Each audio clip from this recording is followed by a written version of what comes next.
Pod, o podcast de Rio Preto, ao vivo em instantes.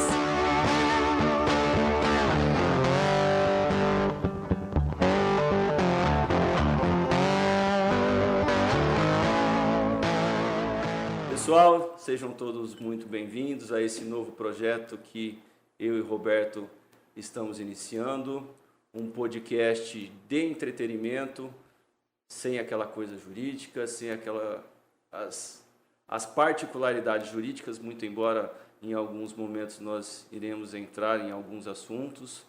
Nosso podcast foi pensado em um nome que saia desse mundo jurídico. Se liga no podcast. Vamos entrevistar várias pessoas das mais inúmeras profissões, no intuito de trazer entretenimento a todos. Vai ser uma conversa amistosa, uma conversa leve, um bate-papo realmente. Aqui ao meu lado, Roberto, que também é advogado.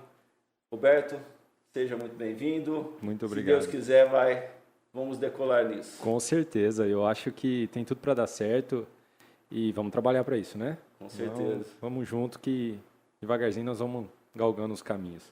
Pois é. E nosso primeiro podcast aqui, nosso projeto, pensei numa pessoa que tem um vínculo bacana conosco, tanto comigo como com o Roberto. Eu já conheço ele há mais de 30 anos, tinha uma amizade inicialmente com o irmão dele. E dentro das características do nosso entrevistado, o Elton Velasco Volpe, que tantas pessoas me perguntam se é meu primo. Não é, mas nos tratamos como primos. Tem uma história muito bacana de vida, de superação. Já passou muito perrengue na vida também. E hoje, nosso primeiro entrevistado, que tenho certeza que vai trazer e dar muita risada conosco, né? Seja muito bem-vindo, Elton. Muito obrigado, Fernando, que eu chamo de Fernandinho. Igual ele falou, nós não somos primos, mas nos tratamos como. Muito feliz de estar aqui, de ser o primeiro entrevistado desse novo projeto, que eu tenho certeza que vai ser um sucesso total. O Roberto, um amigo aí que é um cara fantástico também, é um cara advogado, gosta de moto, então nós três aqui temos a mesma paixão. Então, tenho certeza que isso daqui vai decolar. E eu fico muito feliz de ser o primeiro. Não sei se eu mereço tanto, mas vamos lá. Vamos conversar sobre tudo e falar um pouquinho de direito, um pouquinho da história de vida. E vamos lá. Que sirva de inspiração para muitas pessoas também. Com certeza será. Porque o nosso objetivo é trazer entretenimento. Muito embora, como nós três advogados, podemos entrar em alguns momentos na parte jurídica, mas não é esse o nosso objetivo. Até mesmo porque ninguém aguenta ficar falando de direito 24 horas por dia, né? Senão não seria Se Liga no Pod. Ninguém aguenta, né? Cansa. Ninguém aguenta. Cansa, exatamente. Mas a nossa entrevista com você, como eu falei, é pela sua vivência, sua história de vida. Vou começar de trás para frente. O que te levou a querer lecionar? Nossa. É uma pergunta um pouco difícil, porque para falar dessa vontade de dar aula, a gente tem que voltar um pouquinho, né? Vamos voltar um pouquinho. Então, vamos lá. Eu comecei faculdade aqui em Rio Preto, fiz 2 anos de faculdade, no 3º ano eu transferi para São Paulo, fiz a faculdade em São Paulo, formei, prestei a OAB, passei, e aí entra naquela coisa, né? O que fazer agora? Aquele famoso 6º ano. E aí eu resolvi sair do Brasil, morei fora do país, e quando eu voltei para São Paulo. Arrumei um emprego em São Paulo, num grande escritório, e comecei a trabalhar, só que eu precisava estudar, voltar a estudar depois de um tempo fora. E foi aí que eu fui fazer pós-graduação. Fiz a pós-graduação na PUC, lá em São Paulo. Uma pós bacana. E quando eu terminei a pós, eu estava sentindo falta de alguma coisa, porque aquela advocacia que eu trabalhava, é óbvio que não é o escritório em si, mas aquele tipo de advocacia que eu era mais um. Então, assim, eu em São Paulo, a minha ânsia de crescer era muito grande, então eu me sentia um pouco preso. E aí eu cheguei a algumas conclusões e uma delas foi que eu queria voltar para Rio Preto, para montar o meu escritório, para ter a minha equipe. Uma questão de orgulho mesmo, sabe? De falar assim, pô, comecei na advocacia, patinando, sabe? Devagarzinho. E aí é um motivo de orgulho ter um escritório com a minha fachada. Era algo que eu queria, era um sonho. E quando eu voltei para Rio Preto, igual quando eu retornei para o Brasil, eu precisava voltar a estudar. Eu estava em casa um dia, falei assim, eu preciso estudar, mas eu já fiz pós-graduação. Pensei no mestrado, nem sabia para que servia. Sabia que era difícil. Um saco. Além de muito técnico, é caro, né? E é caro. E eu falei assim, eu preciso voltar a estudar, mas eu preciso subir um pouquinho. E aí procurei na internet e achei mestrado em Marília. Falei, onde que fica Marília? Mas eu vi lá o dia da prova, fiz a inscrição, estudei para fazer a prova e a prova era no sábado de manhã. Fui para Marília na sexta-noite, sozinho, sem conhecer a cidade, nada. Peguei um hotel lá, dormi, acordei, fiz a prova. Passei. Sem querer, passei. Passei, a prova foi de manhã, o resultado saiu 2 da tarde. E a primeira aula já começava às 7 da noite. Desculpa, isso não foi no sábado, isso foi na sexta. Eu fui na quinta, aí na sexta-feira, prestei a prova na sexta de manhã. Na sexta, 7 da noite, eu estava começando já na primeira aula. Eu nem voltei para Rio Preto. Nossa. E foi um momento muito sofrido, só que eu comecei a entender o que era o mestrado, comecei a pegar gosto por escrever artigos. E eu confesso que eu cheguei no mestrado achando que eu era aluno de escola, né? Todo feliz. E o pessoal não estava feliz, estava todo mundo focado. É outro público, né? E aí eu terminei o mestrado e comecei a procurar. Falei, bom, agora acho que eu posso dar aula, né? Eu sou mestre. E aí eu comecei a dar aula. E aí fui contratado por uma grande faculdade. E eu comecei a dar aula. E assim, para quem se comunica, dar aula é vamos dizer assim, é um tesão. Porque você conversa, você conhece pessoas, você sabe da dificuldade de cada um, você sabe da história de cada um, você sabe, você consegue trocar experiências, né? E eu acho muito válido isso para a vida, de trocar experiência. Ninguém sabe tudo, Sim. a ponto que não possa aprender. Eu falo para os meus alunos hoje que eu aprendo muito mais com eles. Né? Eu dou muito valor. Quando um aluno sai de uma cidade e demora 1h30 para chegar aqui, porque na cidade dele não tem faculdade. E eu, coisa de 15 minutos, eu estou na minha casa. Então, eu acho muito agregador essa experiência de conhecer histórias. Então, o que me motiva a dar aula, o que me levou a dar aula, foi o acaso. Você nunca sonhou? Nunca sonhei em dar aula. Planejou. Nunca sonhei em dar aula. Só que o que é engraçado é que, para minha turma da faculdade, que formou comigo lá em São Paulo, quando eu falei, fiz mestrado e sou professor, foi motivo de piada. Não, foi motivo de piada, ninguém acreditava. Inclusive, se eles estiverem assistindo, um beijo para todo mundo aí, porque eu venci. Cara, o que você falou tem muita coerência do tipo, ninguém esperava que você seria professor, nem você mesmo. Nem eu. Na época da faculdade, eu sentava no fundo, eu faltava pra cacete, porque eu ainda estava naquela pegada de jogar futebol. Então, quarto ano quase que eu tomei pau, eu peguei 2 DPs. do quarto para o quinto ano. Mas eu nunca sei, cara, eu não apresentava nem trabalho. Nada. Sei bem. Fiz a faculdade dizendo, eu não quero ser advogado.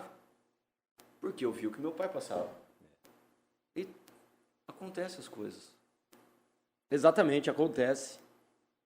E o engraçado é que eu fiz pós-graduação em processo civil, que é uma matéria que os alunos têm até uma certa fobia de processo civil. Eles acham um absurdo de difícil. Inclusive, eu falo na minha primeira aula, quando é uma turma nova, a primeira coisa que eu falo é que eu criei uma igreja de processo civil, que eu busco a conversão deles do processo penal. W10. É, a igreja do W10. Porque é o seguinte, eu busco a conversão dos alunos que amam processo penal para processo civil, para tentar quebrar esse gelo. Porque é aquele negócio, quando você se fecha e fecha a mente para aprender algo, você não vai aprender. Se você chegar para aprender algo, ou até para ouvir algo, que você já vai não gostando, se torna algo maçante. Então, eu posso falar que eu tenho obtido um certo êxito nisso, não que os alunos deixaram de gostar de processo penal, mas eles começaram a enxergar o processo civil de uma forma mais leve. De uma forma mais leve. E a ideia do professor é deixar dessa forma a matéria, né? Aproveitando o gancho, como que foi a OAB para você? O exame da OAB foi difícil? Ah, foi uma tortura. Foi uma tortura. Acho que para todo mundo, né?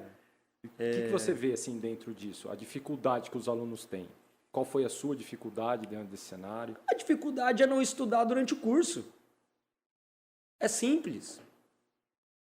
Isso é uma bronca assim, que eu tenho com um tipo de aluno, porque o aluno ele tem 5 anos para estudar.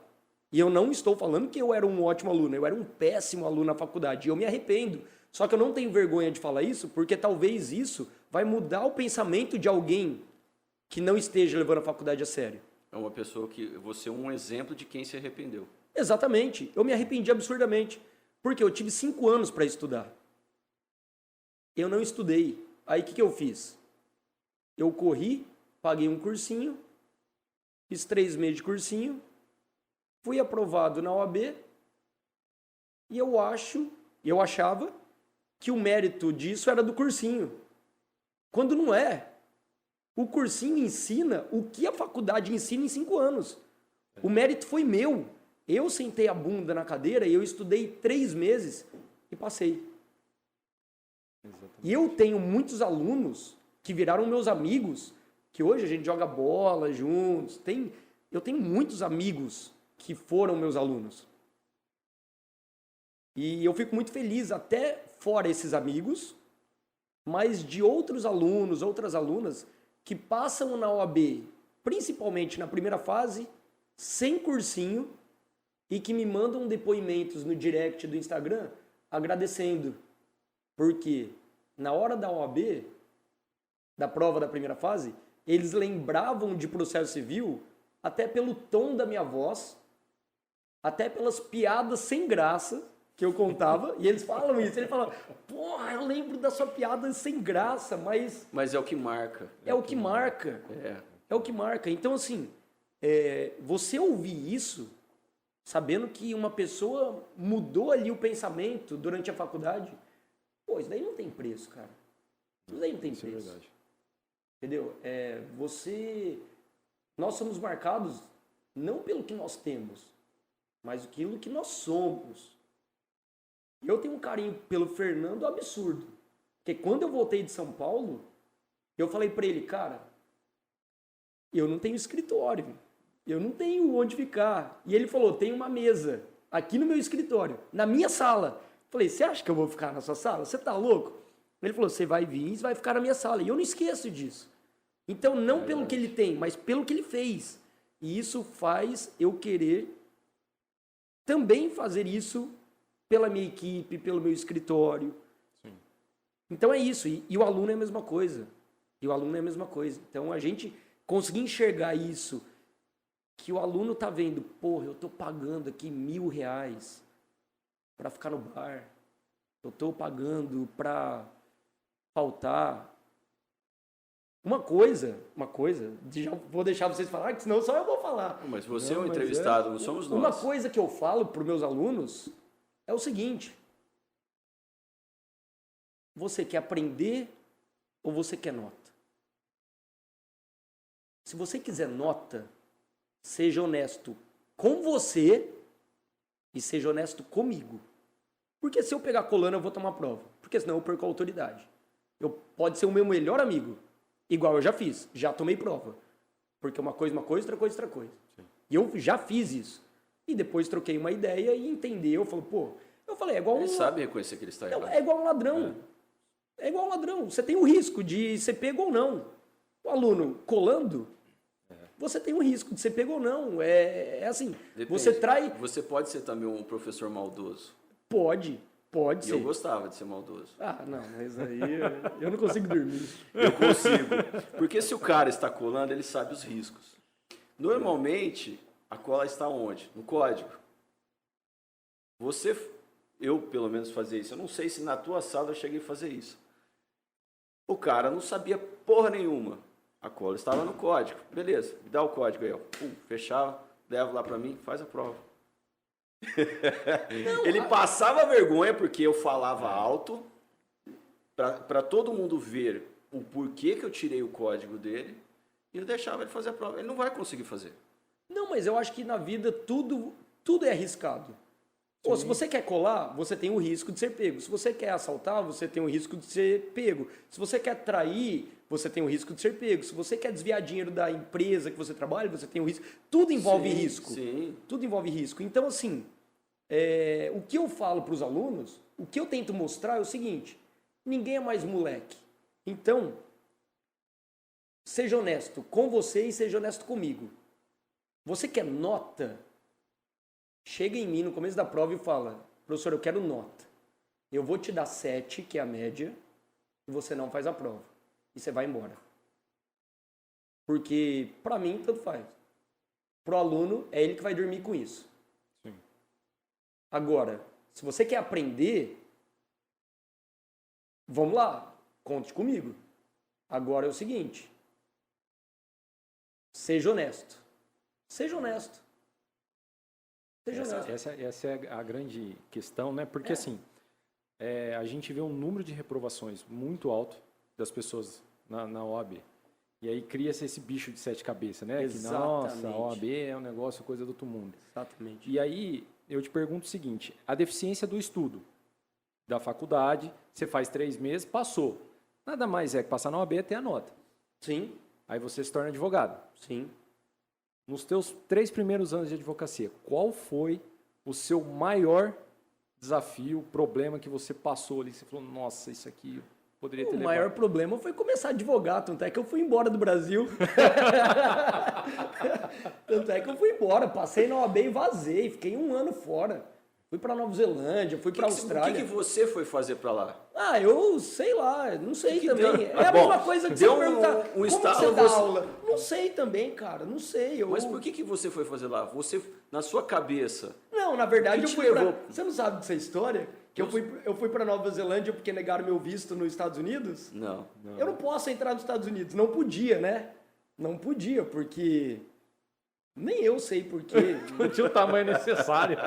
Porra. Tinha a reguinha na parede ali que você tinha que medir tanto. Não, eu fui para Nova Zelândia porque lá não precisava de visto.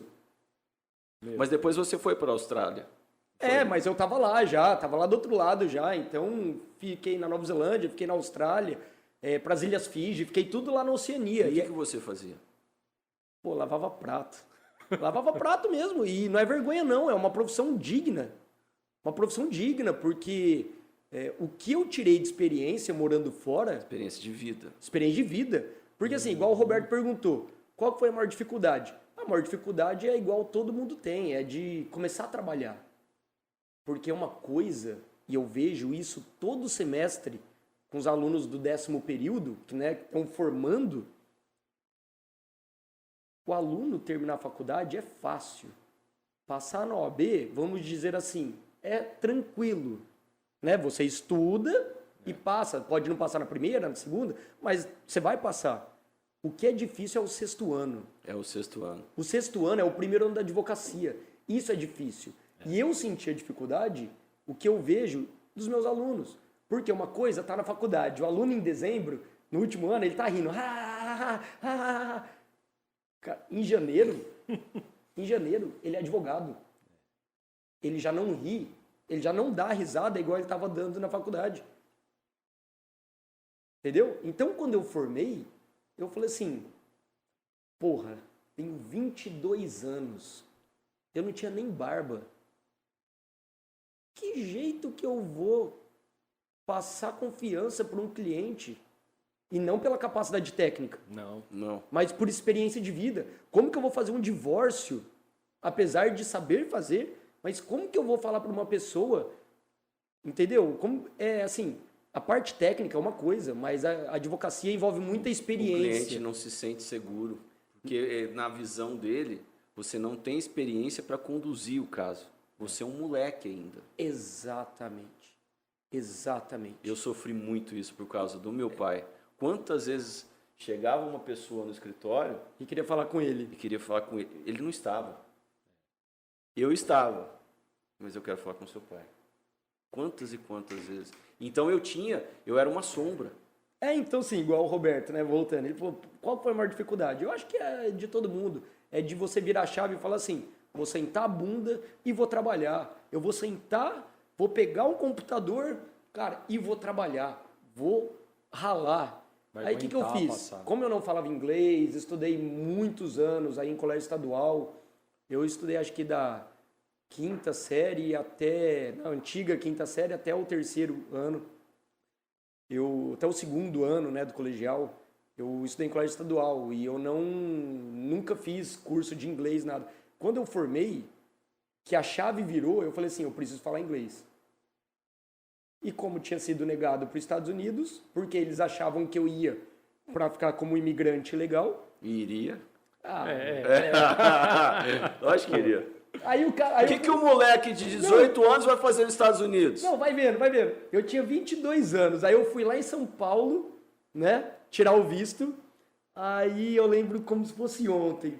Tem um vidro, né, blindado assim, que você fala ali. Aí o cara falou com aquele sotaque, né? O que você vai fazer nos Estados Unidos? Eu falei, eu vou lá para aprender inglês. Ele falou assim, quanto tempo? Eu falei, 3 meses. Ele falou, você acha que você vai aprender inglês em 3 meses? Aí ele falou assim, ele mentir, pô. Ele falou assim, você tem carro no seu nome? Eu falei, não. Você tem algum imóvel no seu nome? Não. Pronto. Você tem empresa no seu nome? Eu falei, não. Ele falou, não tem nada que te prenda no Brasil, então? Eu falei, não. Aí ele fez assim, ó. Aí tem o vidro e tem um telefone do lado, né? Aí ele pegou e fez assim, ó. Pega o telefone. Aí eu peguei, porque é muita humilhação, né, cara? Aí eu peguei o telefone. Oi? Ele falou assim, seu visto foi negado. Pum, e desligou, não deixou eu nem apelar, sabe? Já era. Já era, cara. Perdi o visto. Aí eu falei, vou pra Nova Zelândia. E, porra, foi sensacional, cara. Cheguei lá, trabalhei num café, numa cafeteria. Lavei muito prato, lavei chão, lavei banheiro e eu não me arrependo de nada. E o que eu vi de experiência, assim, é que lá você consegue ter uma vida digna com qualquer tipo de trabalho. Qualquer lugar, não é só lá. Não, mas a cidade que eu morei, que é em Auckland, não é a capital da Nova Zelândia, mas é a maior cidade. Na época tinha ali 1 milhão de habitantes, 1,5 milhão, você imagina que é o tamanho de Campinas. Sim. É a maior cidade do país. Na época era a 4ª cidade mais segura do mundo. Era a 4ª cidade mais segura do mundo. Onde o policial não usa arma, onde no noticiário não tem desvio de verba de políticos, criminalidade. É surreal. É surreal. Então, assim, isso me abriu muito a mente para falar, porra, a gente tem muito a evoluir. Entendeu? Então, essa experiência de vida foi que eu fui embora quando eu formei e eu voltei e eu falei, não, agora eu vou arrumar um emprego, porque teoricamente eu já tinha um ano de formado, né? Mas eu não tinha trabalhado. Mas foi isso. E aí a dificuldade é essa, de você começar, de você captar cliente, de você não saber nem por onde começa. E isso não é uma dificuldade de quem é jovem, um jovem advogado. Um jovem como ser humano. Isso é de jovem advogado. Porque eu tenho alunos mais velhos, mais experientes, que têm 50, 60 anos, que estão fazendo direito ali por conhecimento. E que depois que aposentam, eles querem começar a advogar. E a dificuldade deles é exatamente a mesma de alguém que tem 22 anos. De você sentar e falar assim, eu tenho cliente, mas eu não sei como fazer a procuração. É interessante isso. Dentro desse cenário, vou só aproveitar o gancho que você falou que você foi para Nova Zelândia. Você gosta de jogar bola? Gosto. E lá você jogava? Não. Não jogou bola lá? Não. Conta um pouquinho dessa história aí, falsa de jogador. Não, você não pode falar que a história é falsa. Você né? falou que não jogou? Não joguei porque não deixaram. Mas Então tem uma história. Pô, Alguém mentiu nessa história. É a história. assim, Porque se nós sabemos é porque alguém nos cara, falou. quando eu fui para Nova Zelândia, eu não sabia onde era Nova Zelândia. É a mesma coisa que eu não sabia onde era Marília. Marília fica 2h30 daqui. Eu falei, pô, a Nova Zelândia é um país que não precisa de visto, eu vou para lá. E eu pensei, será que ela tem campeonato? Tem futebol? Só que lá é rugby. Falei, pô, meu porte físico, acho que eu não vou. Os caras vão te jogar pra cima. Não, eles vão me usar como bola, né? Eles vão me arremessar. E ainda era assim? Era um palito. E aí eu comecei a pesquisar os times. Eu lembrei que no campeonato mundial aí de futebol e tudo, sempre tem um time da Oceania. Ou é o time da Austrália, ali de Sydney, ou é o Auckland City. E eu falei, porra, não é possível. Não é possível. Os caras não têm um campeonato brasileiro, assim. Os caras não têm um campeonato nacional. O campeonato ali é meio que da Oceania, todo mundo junto, porque são pouquíssimos times. Aí eu falei, não é possível, eu joguei bola a vida inteira. Não é possível que eu não vou conseguir jogar nesses times. Na minha cabeça, eu ia chegar, eu ia ser titular, eu ia disputar o campeonato mundial. Eu ia disputar o mundial, sei lá, Auckland City, número 10, o Elton, jogando contra o Chelsea. Jogando. Na minha cabeça era isso. Aí, antes de embarcar, comecei a mandar mensagem para os times de futebol da Nova Zelândia. Coloquei no Google Tradutor. Falei, oi, eu sou brasileiro. Jogo futebol. Estou chegando. Chegarei na Nova Zelândia no dia tal, assim. Teve um time que respondeu. Quando você chegar aqui, você avisa para vir fazer um teste. Só que não era na cidade que eu tava. Que eu ia, né? Não era na cidade que eu ia. E aí eu não fui. Mas eu me arrependo, cara. Porque uma hora dessa era pra eu estar jogando Mundial. Não, e na minha cabeça, porra, os caras nunca jogaram futebol na vida. Existem oportunidades que é uma vez só na vida, cara. Sabe que eu tenho um amigo que é empresário de futebol? Eu tenho 35 anos. Eu falei pra ele semana passada. Eu falei, pô, eu acho que eu ainda jogo numa segunda divisão do campeonato japonês, do campeonato da Ucrânia. Me manda pra um time desse, vai. Não dá mais, já passou. É óbvio. Agora, Infelizmente. Você já tá só casado. tomar um skin agora. Então, agora você tem outras perspectivas na vida, né? Outras prioridades.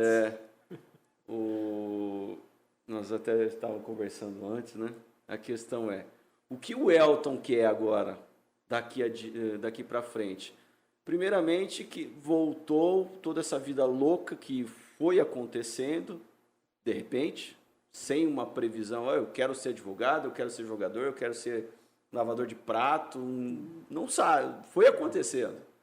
Você voltou para Rio Preto, eu sei da tua história, o que aconteceu lá atrás, teu pai teve uma enorme dificuldade, inclusive uma vez eu fui com o irmão dele, eu era amigo do irmão dele, eu fui conversar com o pai dele é amigo da minha mãe, né, de infância, e nós chegamos lá na fábrica, lá, o pai dele dormindo num quartinho, ele não tinha nem casa mais.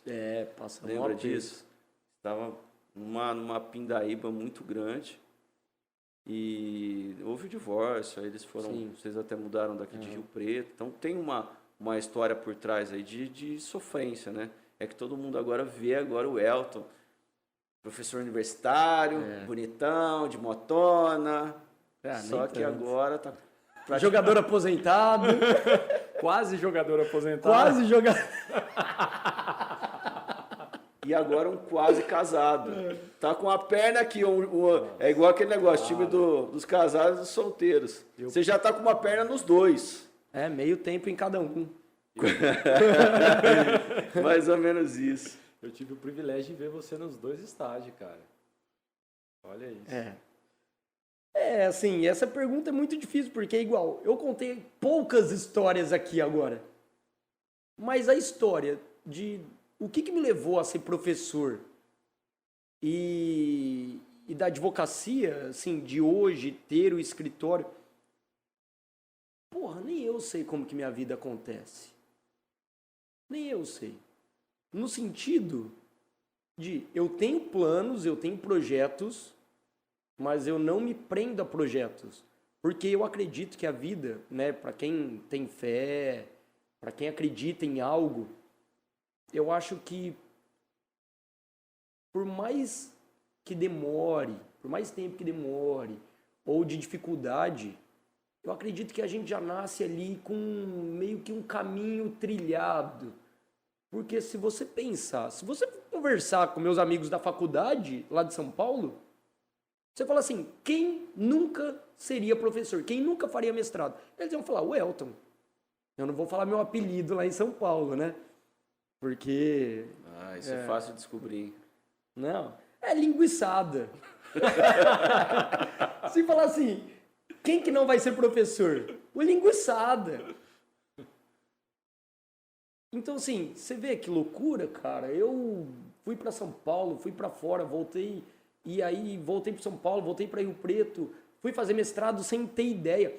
No primeiro dia do mestrado, lá no dia da prova, teve a prova escrita e teve a entrevista. Tem a entrevista. E teve a entrevista para ver se você ia ser aceito. E depois a análise do currículo Lattes. Terminamos a prova, todo mundo ali prestou a prova, falou, vamos almoçar, todo mundo? E aí começaram, não, porque o meu currículo Lattes, porque eu preciso atualizar o meu currículo Lattes. Eu falei assim, que porra é essa de currículo Lattes? Eu não entreguei. Perdidinho. Aí ele falou, como você não entregou? Eu falei, não sei nem o que é. E aí eu falei na entrevista, eu falei, olha, eu não tenho currículo Lattes porque eu nunca dei aula, eu nunca participei de projeto acadêmico, então eu não fiz. Então, assim, você foi autêntico. É o que eu sempre falo. Ninguém morre por ser honesto. Ninguém morre por ser honesto. Então, a honestidade fez eu ter um círculo de amigos. Eu sou amigo de todos os meus ex-chefes lá de São Paulo. Tenho bons amigos em São Paulo. No escritório, quem entra, quem sai, a amizade continua. Eu mesmo aqui com vocês, nós trabalhamos juntos aí uma época, quando eu estava começando no escritório, e a amizade só vai fortalecendo. Então eu acho que a questão da honestidade eu levo muito, muito sério, entendeu? Então, se você perguntar o que você quer para a vida, o que você planeja, normal, todo mundo planeja em casar, ter uma família, o escritório hoje está consolidado, mas é consolidar cada vez mais, Eu tenho meus projetos particulares aí para montar meu curso de processo civil. Já fiz 2 cursos particulares, mas eu estou com outros projetos, agora com esse negócio de pandemia, de curso online, então, de gravar um curso. Então, eu tenho meus projetos. Só que eu vou vivendo a vida, porque eu não sei, igual eu falei, eu não me prendo. Vocês me conhecem. Se acontecer, beleza. Se não acontecer, tá tudo certo, né? Você busca outros caminhos, né? Eu acho que vocês devem ver muito isso acontecer demais, assim. O cara forma e já monta um puta do escritório e acha que a vida é fácil na advocacia. E aí eu tenho diversos amigos que montaram um escritório, deram um passo muito grande e acabaram fechando. E eu fico triste por isso. Eu tô formado há 12 anos. Eu fui montar o escritório alguns anos atrás. Porque foi um passo de cada vez, dá um passo, consolida, dá outro passo, consolida. E o tombo, se vier, o que a gente tem que colocar o risco, óbvio, Claro. o tombo é menor. Então você consegue se estruturar. Então a questão da sociedade, eu sempre fiquei meio receoso em ter sócio, né? Porque eu sei a dificuldade que vejo, tenho exemplos próximos e assim, sozinho você cresce. Só que você cresce devagarzinho. Com sócio você pode crescer muito mais rápido. Porque são 2 pessoas, são 3 pessoas, são 4 pessoas correndo. Sozinho você vai sozinho. É muito relativo. Não, A questão certeza. é qual o caminho melhor?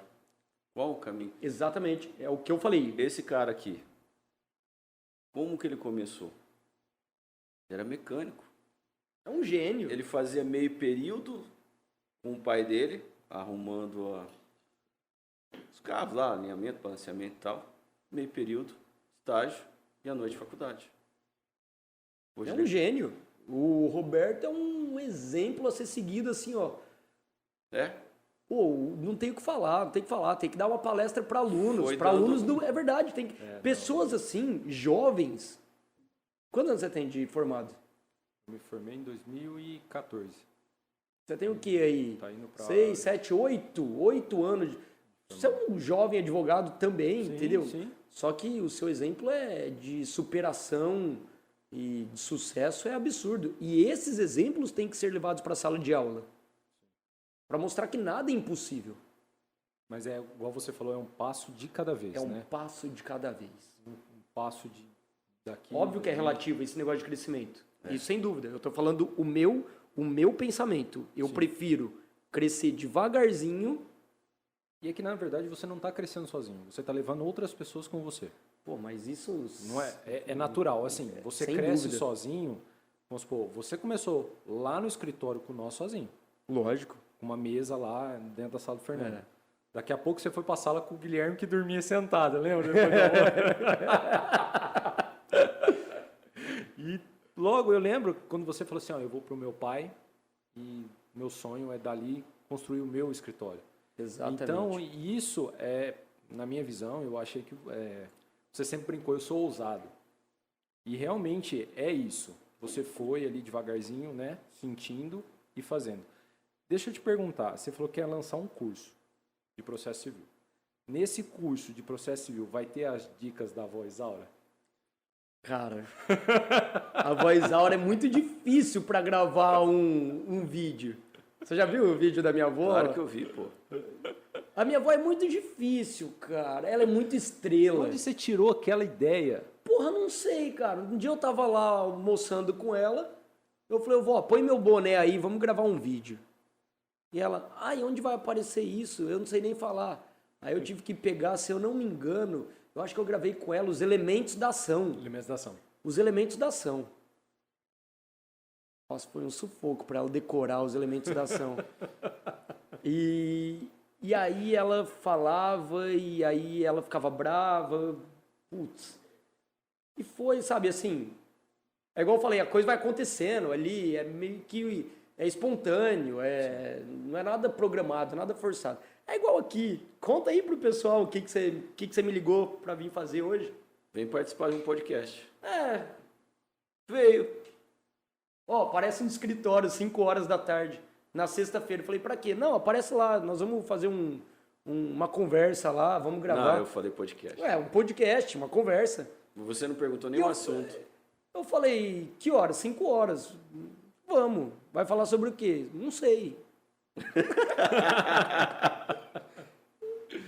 Mas é isso aí. Isso te coloca na frente de muitas situações que pessoas que ficam planejando ali não conseguem.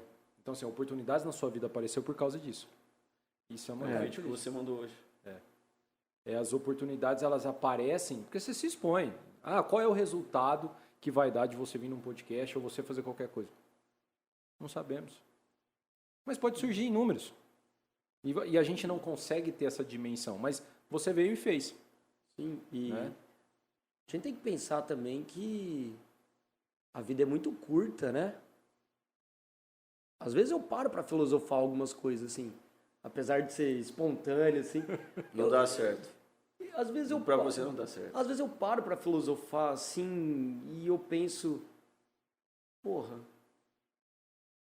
Vou lá fazer um podcast, não tem assunto, não tenho a menor ideia do que vai acontecer. Mas, porra, eu vou fazer isso ser divertido, sabe? Isso daqui é mais uma experiência. Vamos voltar. O que você foi fazer em São Paulo? Eu fui fazer faculdade. O que você foi fazer na Nova Zelândia? Sei lá, eu fui aprender inglês, eu fui e arrumei trabalho e eu não conseguia me comunicar. O que você foi fazer no mestrado? A coisa vai indo. Então, o podcast aqui, eu fico muito feliz de ser o primeiro, né? Não sei nem se vai pro ar isso, né? Tem gente assistindo. E eu fico muito feliz, assim, porque isso mostra que vocês não têm juízo mesmo. Nenhum. Cara, é aquela questão de loucura. Cada um tem a sua loucura. E eu não me lembro o termo daquele vídeo de hoje de manhã, mas o item 4 me fugiu agora. Tomei um pouquinho de uísque, fugiu agora. Mas é mais ou menos questão da ousadia. É o arriscar. Tudo na sua vida não foi meio que arriscado? Pô, lógico. Foi tudo... Se você não arriscar, e eu acho que é esse termo mesmo, Roberto, arriscar. Cara, quem não arrisca não vai saber o fruto que você pode colher. É muito estranho isso. Poxa, isso aqui, esse projeto de um podcast, que não é jurídico. Se for jurídico, ninguém vai assistir. Vai assistir alguns advogados e vai falar assim, pô, esses caras estão falando muita merda aí, tá muito chato. Eu já sei isso daí que ele tá falando. Não é essa a intenção. Nós não falamos de direito aqui até então. Exatamente. Estou estudando para apresentar amanhã na pós o ônus da prova. Não vamos discutir isso aqui. Mas é a questão de trazer elementos que muitas vezes as pessoas não sabem. Não sabem quem efetivamente é o Elton. Quem era o molequinho que eu conheci e o cara que ele se tornou. Eles só sabem o seguinte, porra, o Elton é um cara que tem um puta do escritório, é professor, comprou uma motona, que é um sonho que você há muito tempo me fala. E as pessoas não sabem o que você passou para chegar nisso. Que nem você falou, você chegou aqui e falou, cara, eu não tenho onde ficar, fica comigo. Mas eu vou te atrapalhar, vai lá. Mas vai lá. E a partir daquele momento você foi colocando na sua cabeça do tipo assim, o que eu preciso fazer para conquistar? E foi indo devagarzinho, devagarzinho, devagarzinho. Olha onde você chegou. Esse negócio de arriscar é quando, né, o medo te paralisa. O medo do julgamento de pessoas que você não deve satisfação te paralisa. E isso, com a internet agora, isso tem acontecido demais. Dá para ver pessoas que têm muito conhecimento, pessoas que têm muito conhecimento, que tinha tudo para compartilhar conhecimento. só que não consegue gravar um stories no Instagram, porque trava, porque bloqueia. Então, assim, e às vezes está deixando de conseguir algum cliente, tá deixando de crescer porque o medo paralisa. E esse projeto aqui, do podcast, é sensacional, porque muitas pessoas gostariam de fazer um podcast, mas por causa dessa cultura do cancelamento, porque medo de se expor, de dar sua opinião, isso paralisa as pessoas. E às vezes a pessoa tem muito potencial. E esse negócio de ousadia, a ousadia chega ao ponto que eu me dei um apelido.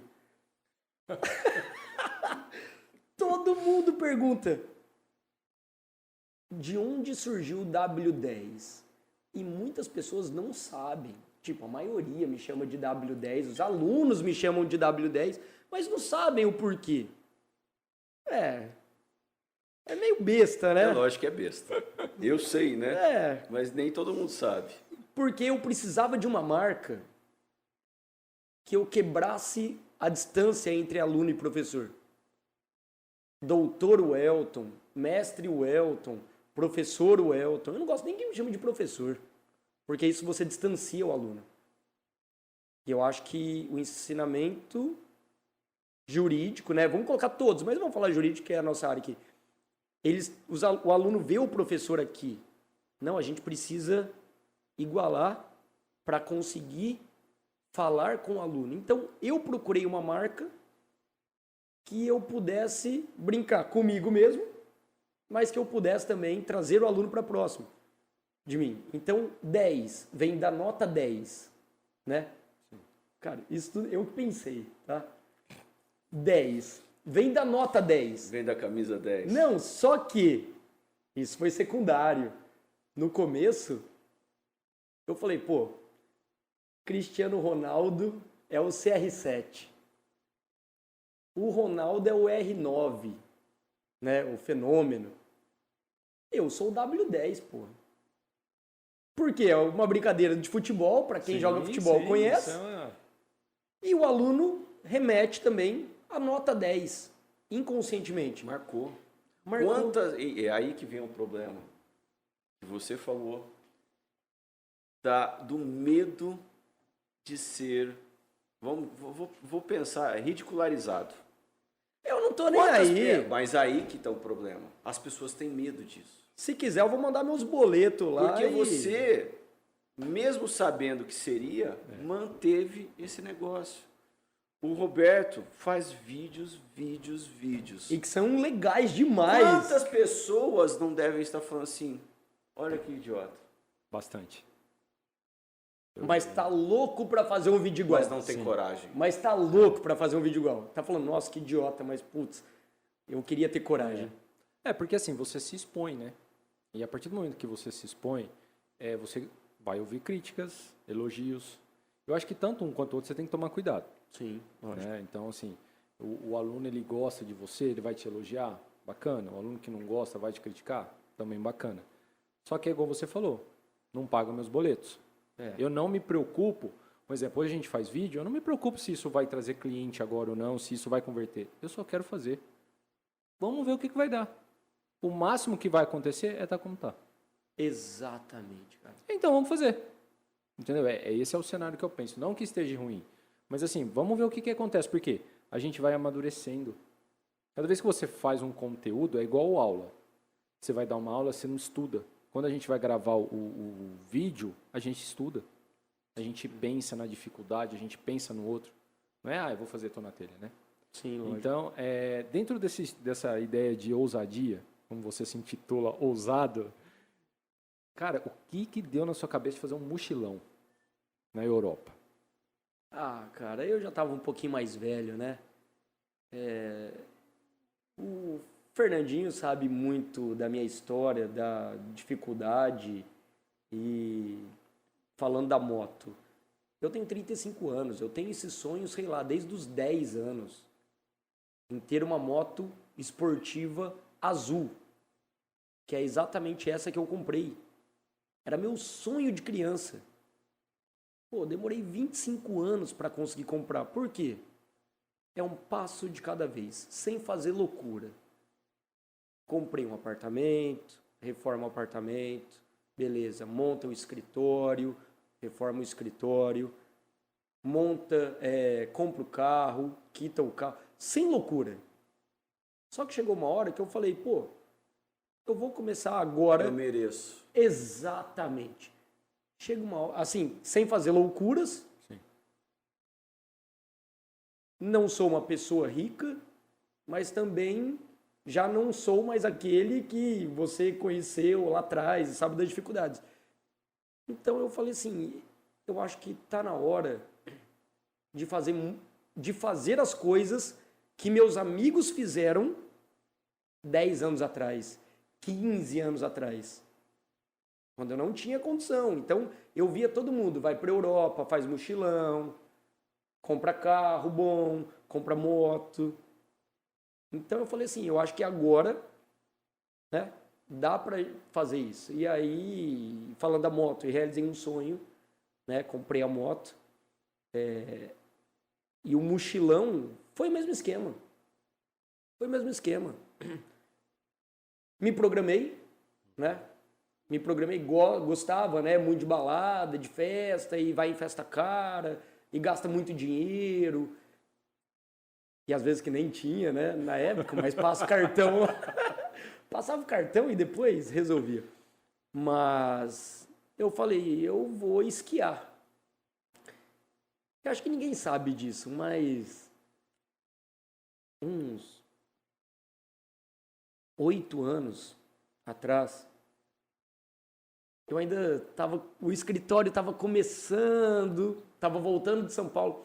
Eu pensei, falei assim, um dia eu vou para a Suíça, porque eu achava a Suíça, nem sabia onde ficava a Suíça, mas eu achava a Suíça top. E aí tem uma turma de amigos que gostam de esquiar. Antes da pandemia a gente estava indo todo ano, né? Fomos para o Chile, fomos para Bariloche lá na Argentina, e a mesma turma, e surgiu a oportunidade da gente ir para os Alpes franceses, que é divisa com os Alpes suíços. É divisa, daqui para cá é a França, daqui para cá é a Suíça. Só que eu pensei, eu falei, porra, eu vou pagar uma nota na passagem para ir, ficar uma semana e voltar, nem a pau. Nem a pau. Eu vou ficar 30 dias, mas eu não tinha dinheiro. Aí o que eu fiz? Me programei e falei assim, ó, a viagem é em tal época. Um ano antes, eu comecei a juntar dinheiro, não fui mais nenhuma festa. Difícil, hein? Não, é sério, o foco, eu sou muito focado, então assim, o foco era viagem, então, paguei a passagem parcelado, paguei o hotel parcelado, aí a hora que eu terminei de pagar o hotel, eu paguei o seguro, depois que eu terminei de pagar o seguro, eu comprei euro, então, foi tudo programado, só que, Roberto, foi essa coisa assim de, a viagem foi mais um sonho, só que foi totalmente programado. Então, o que eu pensei? Pô, os países lá de trem, você faz em 2 horas. Você faz em 2 horas, de um país para o outro. Você vai da Bélgica para a Holanda, você vai de Bruxelas para Amsterdã, você vai para Londres, você vai para Paris. Fui para Genebra, na Suíça. Então, eu fiz uma logística, me programei, né, junto com meus amigos. Tanto é que eu fui o primeiro a ir e o último a ir embora. A maioria dos amigos nós encontramos no meio da viagem, então já tinha conhecido alguns países. Mas foi isso, foi realizar um sonho que muitos amigos fizeram lá atrás, mas que eu consegui fazer 3, 4 anos atrás. Então, é isso, é estabilizar. Estabilizei? Então agora eu vou começar a curtir a vida, fazer o que eu sempre quis, porque eu vi um vídeo muito interessante no YouTube essa semana, um pensador, chama de filósofo, mas é um cara que troca uma ideia. Ele chama Eduardo Marinho. Sou fã dele. Porra, Eu descobri ele semana passada, cara. Sou fã desse cara. Essa semana eu comecei a assistir uns vídeos dele e ele fala: se a vida, se a meta de vida fosse juntar patrimônio, o rico não morreria. Exatamente. E aí eu fiz isso. Então, estabilizei. Falei, agora eu vou. Fui viajar. Agora comprei a moto. Agora, o que eu vou fazer o ano que vem? Esse ano, eu não sei. Casar. Agora. Além de casar, como próxima etapa, teria alguma outra? Não. Então é casar. Tem que casar, mas exatamente. O próximo passo que eu digo. Sim, é casar, é ter filho. Ninguém começa um relacionamento, né, com o intuito de terminar. Óbvio que não. Então. Óbvio Olha, que não. quanto tempo você namorou a Nicole antes de morar junto? 4 anos. Então eu tenho mais um ainda. Puta, aí fudeu. Porque eu namorei a Luana 1 ano e pouquinho, eu casei. Mas você é um... Idiota, louco. Ela tá assistindo, hein? Sim, mas ela tá assistindo, hein? É um idiota, é um louco. Antes eu tinha namorado muito tempo, aí namorei uma, namorei outra, namorei outra. Eu não sei, simplesmente aconteceu, foi assim, é essa. Não sei, aconteceu. Só porque nós estamos falando aqui, ela perguntou se já começou. Tô preocupado com você. Tô perguntando se ela tá assistindo. É aqueles negócio que a gente sempre falou, cara. As coisas acontecem naturalmente do jeito que tem que acontecer. Isso aqui, esse nosso projeto, que vocês ainda não estão vendo, o Egberto, começou 2 meses atrás. Vamos fazer? Vamos fazer. Sensacional. Quando que surgiu o nome do Elton? Essa semana. Hoje. Vamos ver quem que não tem nada para fazer durante o dia. Você entendeu? As coisas naturalmente acabam acontecendo porque tem que acontecer. É como você falou, parece que todo mundo tem um caminho já traçado. Já está traçado. Eu pensei em você, não foi ele, fui eu que pensei em você,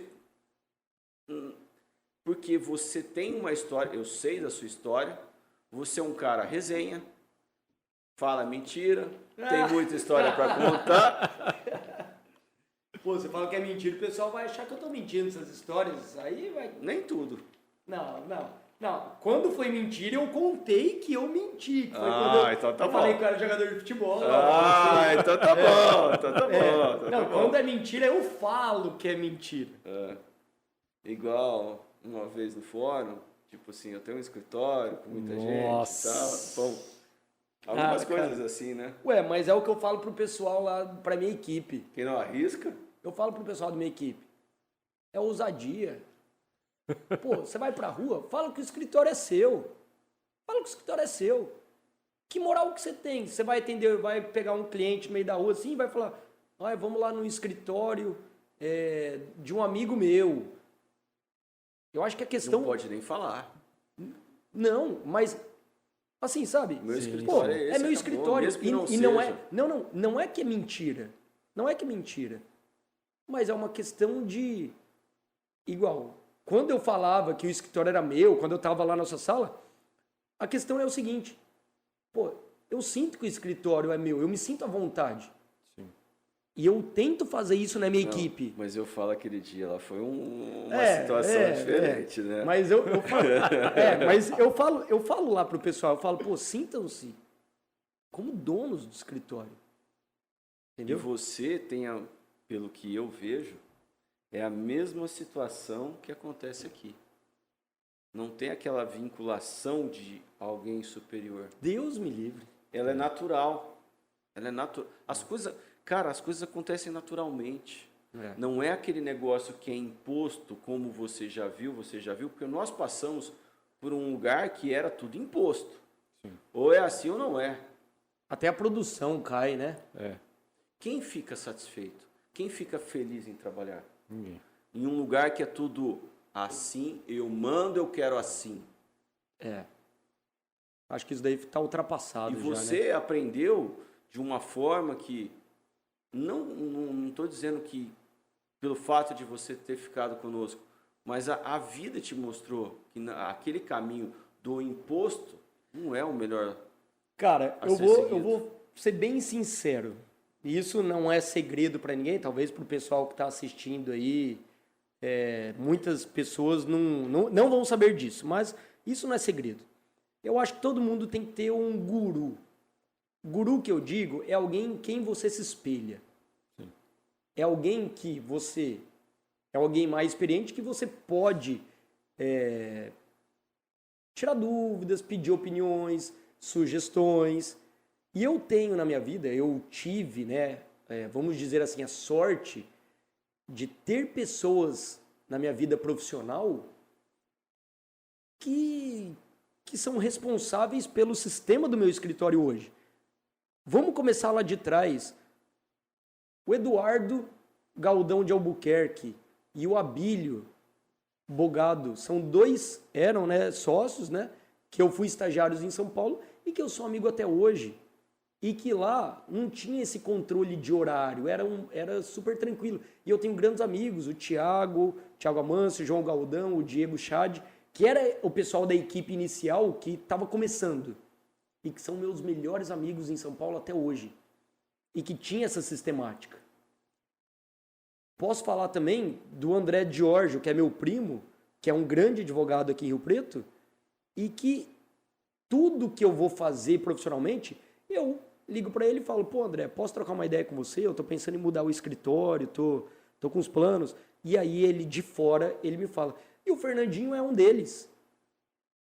Que tá na mesma turma. Por quê? Pô, quantas vezes eu falei, vamos trocar uma ideia aí que... Manda o sarrafo que vai dar certo. Então assim, eu acho que a gente tem que ter pessoas mais experientes e que a gente se espelha. Porque outras pessoas vão se espelhar em nós. Sim.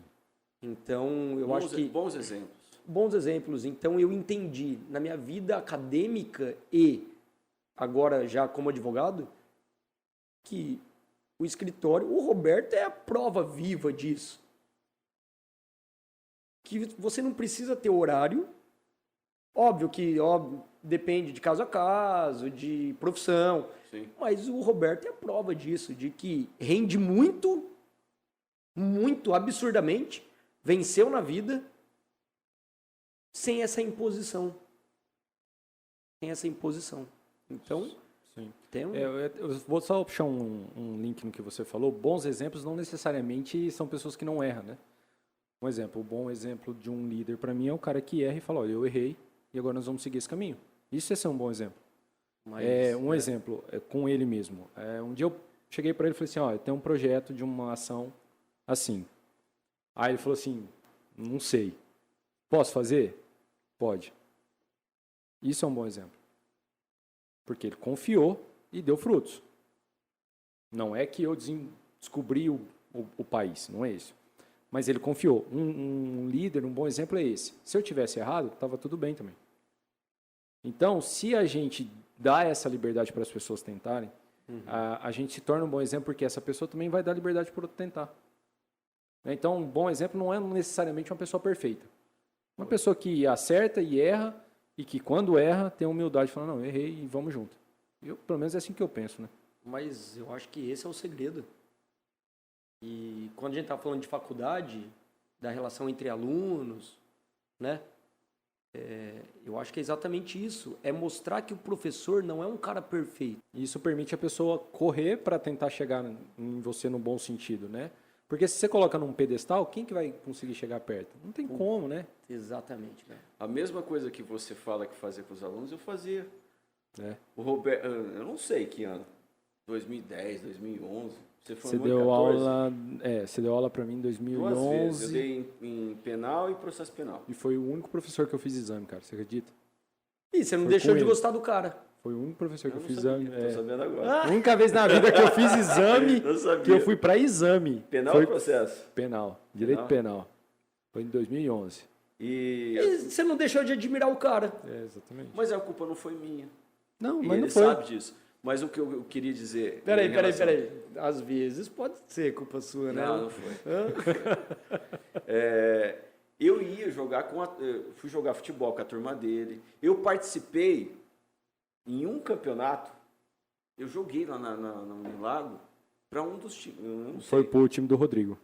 Da classe do Rodrigo. Não, eu era técnico. Você era técnico nesse? Mas eu lembro do Denner no meu time, eu correndo que nem um lazarento. O Denner escalava montanha. Cara, eu corria, eu ia e voltava, eu ainda não tinha tanta dor no joelho. Mas eu fazia assim, ó, pam, pam, pam, pam, pam. Eu me preparei naquela época, eu lembro que eu me preparei para o campeonato, tipo, fisicamente, eu fui lá, pau, mandei aquela injeção do sinovial no joelho, falei, agora... E eu joguei, cara, voando. Só que o meu time era muito ruim. Então, mas... E eu disputei o campeonato com os caras. Você que é um cara que mais se aproximou, era só, cara, um ou outro, fora um cara que também participava, só que aí perdi até o juiz, o Matheus Pantaleão. Ele ia nos churrascos também, ele não sabia a hora de voltar. Ele ia também, cara. Teve vezes que ele me ligou, cara, eu não sei onde eu tô, vem me buscar. Mas era uma relação, e nós, por sermos esses professores, vamos dizer, mais novos e que participavam, nós éramos odiados pela coordenação.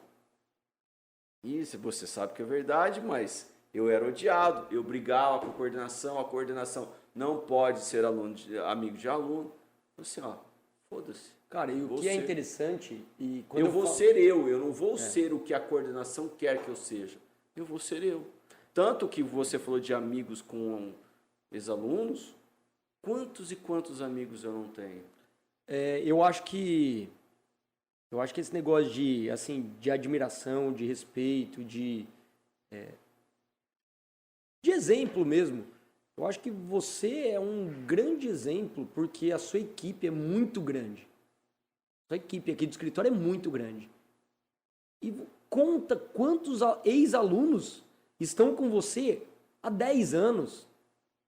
Então, 10, 8, mais até. Roberto foi o segundo. Pois é. Então, O assim, Victor, quantos anos você está aqui?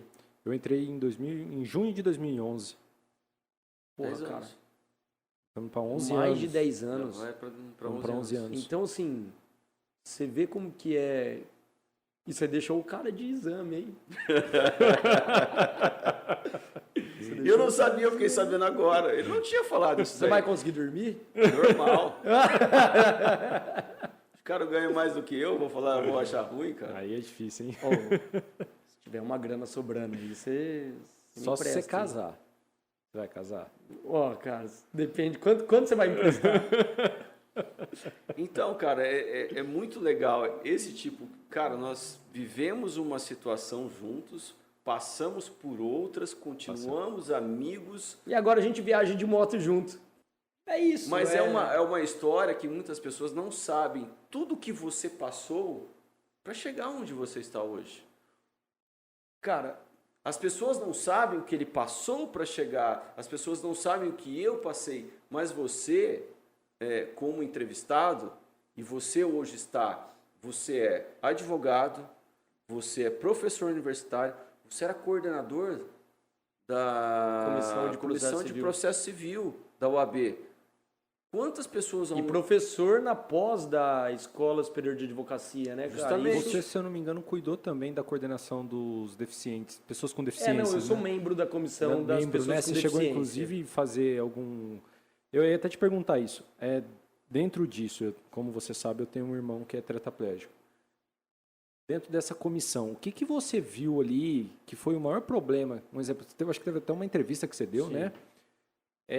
Que a pessoa com deficiência sofre dentro dessa comissão, assim. Esse lance aí igual, eu fui coordenador, né, da Comissão de Processo Civil da OAB e eu fui membro da Comissão de Pessoas com Deficiência. E, às vezes, eu me senti um pouco deslocado na comissão porque a maioria das pessoas, dos membros ali, tem filhos, tem irmãos, tem alguém na família com certa limitação e que justifica estar ali para brigar pelos direitos. Brigar não, exigir que sejam cumpridos, né, os direitos.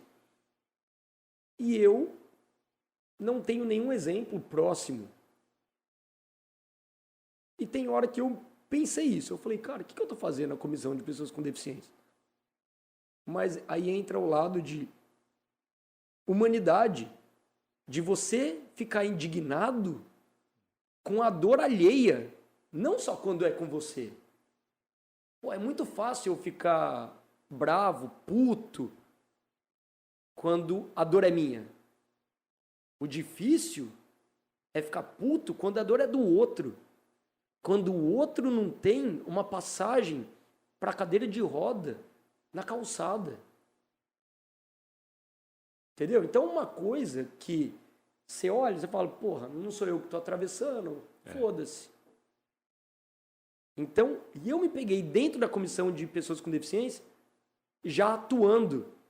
E aí teve uma entrevista lá no SBT, um programa ao vivo, na hora do almoço, e a comissão falou, Welton, vai lá. Eu falei, porra, vou participar ao vivo do SBT, num programa?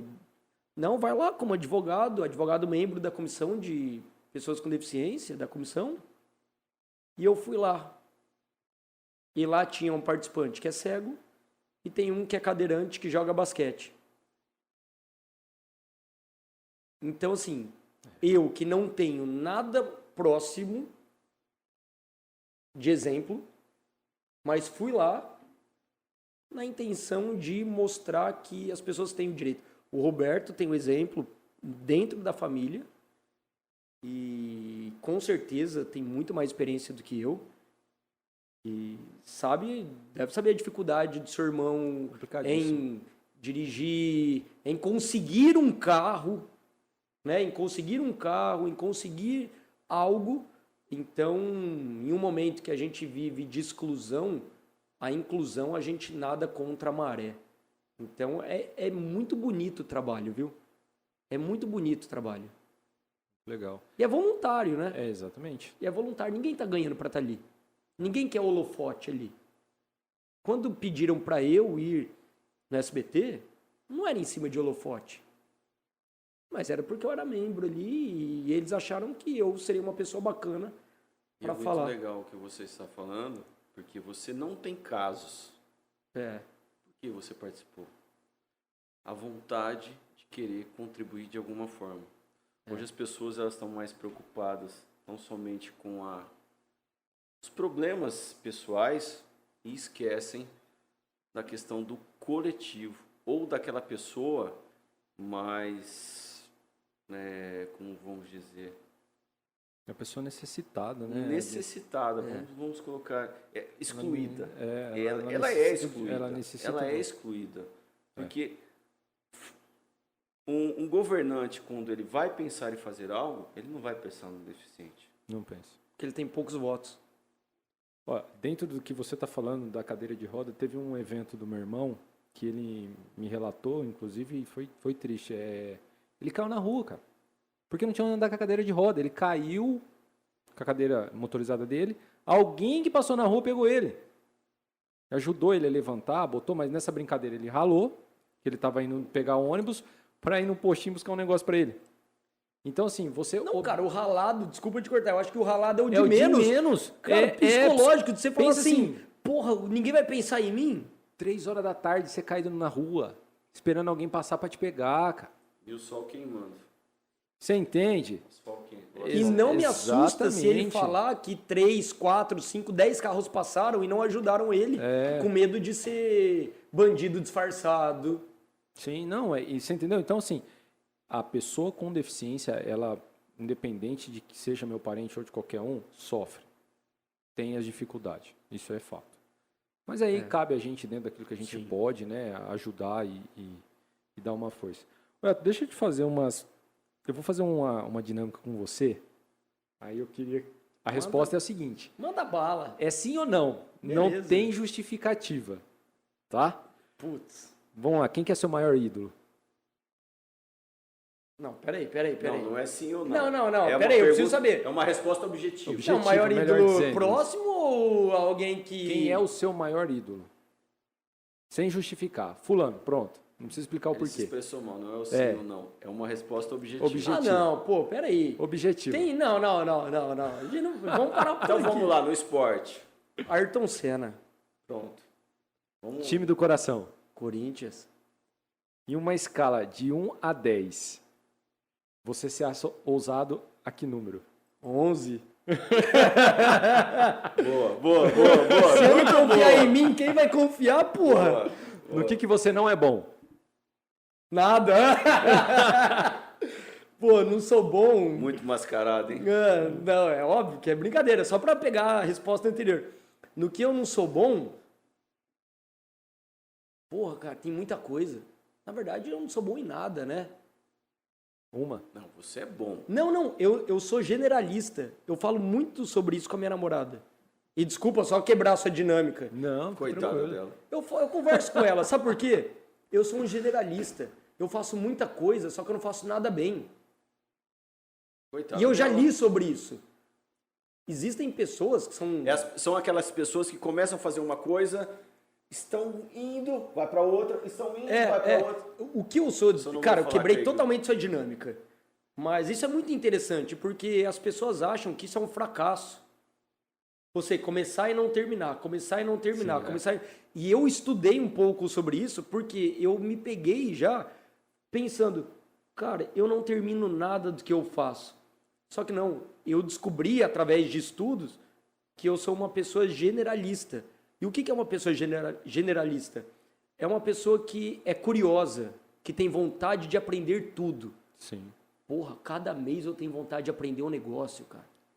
Pô, Bem-vindo ao time. violão eu aprendi sozinho. Eu aprendi violão sozinho quando era adolescente. Você fala assim, pô, pega um violão aí então toca. Eu não sei. Eu vou saber se eu olhar a música, as notas, e eu vou tocar, normal, pra brincar. Aí, cara, uma época eu tava... Ia Você não vai conseguir pedir uma resposta objetiva para ele. Não, peraí, é que essa dinâmica... Essa é objetiva. Responde logo. No que você não é bom. Pô, em tudo. Ok. Pô, eu faço tudo pela metade, não sou bom nas coisas. Pô. Que time que você jamais torceria? Palmeiras? Você vai torcer pro Palmeiras amanhã? Nem fudendo. Fala uma pessoa que você sente saudade. Meus dois avós. Meu vô Velasco e meu vô Volpe. Um hobby. Atualmente, andar de moto. Palmeiras tem mundial? Não.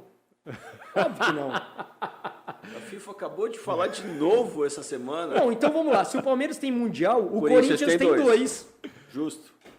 Tudo bem. Tudo pra falar que o Palmeiras tem mundial. falando que é justo. É, ó, Eu tô falando que é justo. essa eu tenho certeza que você vai sofrer para responder. Vamos lá, não tem É a medo. última. Se você tivesse que ir para uma ilha deserta, Paulo Oliveira ou Cléo Pires? Não. Paulo Oliveira. Ó, pede desculpa, hein? Mas eu não tinha opção. Eram duas opções. Você escolheu uma? Justo. Não, peraí. A questão aí que ele falou aí. Estou falando, você só tinha duas opções. Você Se tinha falar que escolher assim, uma. se falar assim, não, você tem 3 opções. Não, aí não. Quem seria a tua terceira opção? Terceira não, a primeira, minha namorada. Ah, Aí você falou dinâmica, pergunta objetiva, ué. Bacana. O Elton, nós já passamos um pouco até do horário, né? E uma mensagem final.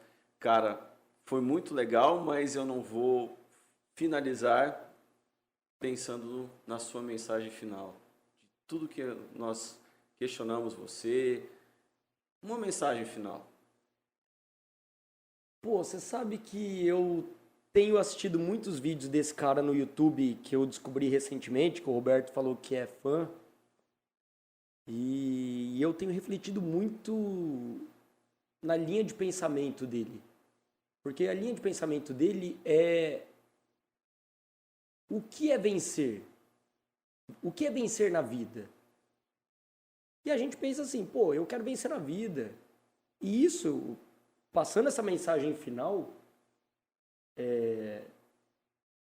me fez refletir. Então eu vou passar a mensagem final com uma coisa que eu aprendi essa semana. Por quê? Se fosse até na semana passada, eu ia falar assim, olha, sejam honestos, a honestidade nunca matou ninguém. Não, mas uma coisa que é pra gente pensar e que eu aprendi essa semana. O que é vencer na vida? Porque quando a gente fala em vencer, se eu venço, alguém perde. Tá? Então, o sentido de vencer é uma disputa. Uma disputa. Que um ganha e o outro perde. E muito mais do que juntar patrimônio, que é o que o Eduardo Marinho fala, juntar patrimônio, se fosse a meta de vida, o rico não morreria, nós vamos juntar patrimônio para depois que morrer a nossa família brigar e acabar a união, e essa não é a meta de vida. E ele me ensinou agora essa semana que se você ganha, você já deve ter visto esse vídeo, se você ganha, significa que alguém perdeu. Você está feliz, a pessoa está triste. Até onde compensa a sua felicidade em vencer? Isso é muito pesado de pensar. Porque você está feliz, só que você deixou alguém triste. A sua felicidade vale a tristeza do outro?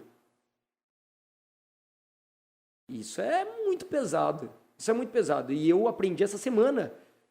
E eu estou refletindo muito sobre isso, no sentido da vida. O que nós fizemos aqui hoje, foi sensacional, adorei. E faria toda semana. Coloca só eu de convidado. Só eu, um mês, cara, um mês seguido. Você acha que você tem um mês seguido para contar a história? Um ano, toda sexta-feira. E aí a mensagem que eu tenho é exatamente isso.